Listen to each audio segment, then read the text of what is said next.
Hi, നമ്മളിന്ന് പറയാൻ പോകുന്നത് കോഴിക്കോടിനെ കുറിച്ചാണ്. കോഴിക്കോട് എന്ന് പറയുമ്പോൾ തന്നെ നമ്മുടെ മുന്നിൽ ഓർമ്മ വരുന്നത് ആദ്യം കോഴിക്കോട് ബീച്ച് ആയിരിക്കും അല്ലേ.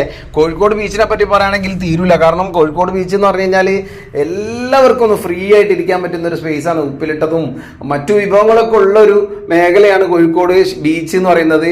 നമുക്ക് അതിനുശേഷം നമുക്ക് പറയാനുള്ളതോ മിഠായി തെരുവാണ് അല്ലേ.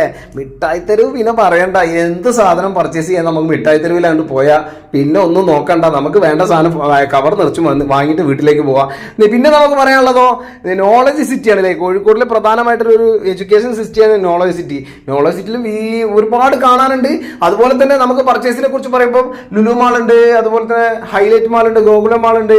ഇങ്ങനെ നിരവധി സ്ഥാപനങ്ങളും ഒരുപാട് ബിസിനസ് സംരംഭങ്ങളുള്ള ഒരു വലിയൊരു സിറ്റിയാണ് കോഴിക്കോട് അല്ലേ. എഡ്യൂക്കേഷനെ കുറിച്ച് പറയുമ്പോൾ NIT പോലത്തെ IIM പോലത്തെ സ്ഥാപനങ്ങളുള്ള സിറ്റിയാണ്. നമുക്കറിയാം ഈ കോഴിക്കോടിൽ നമുക്കൊരു വില്ല കിട്ടുകയാണെങ്കിലോ എങ്ങനെയായിരിക്കും. അങ്ങനെ ഒരു വില്ല നമ്മൾ പ്ലാൻ ചെയ്യുന്നുണ്ട്. നിങ്ങൾക്ക് ആർക്കെങ്കിലും വില്ല ആവശ്യമുണ്ടെങ്കിൽ തീർച്ചയായിട്ടും നിങ്ങൾ സ്ക്രീനിൽ കാണുന്ന നമ്പറിൽ ബന്ധപ്പെടുക.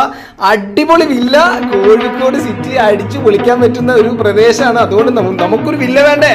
വില്ല എത്രയും പെട്ടെന്ന് കൺഫേം ചെയ്യുക. Thank you very much.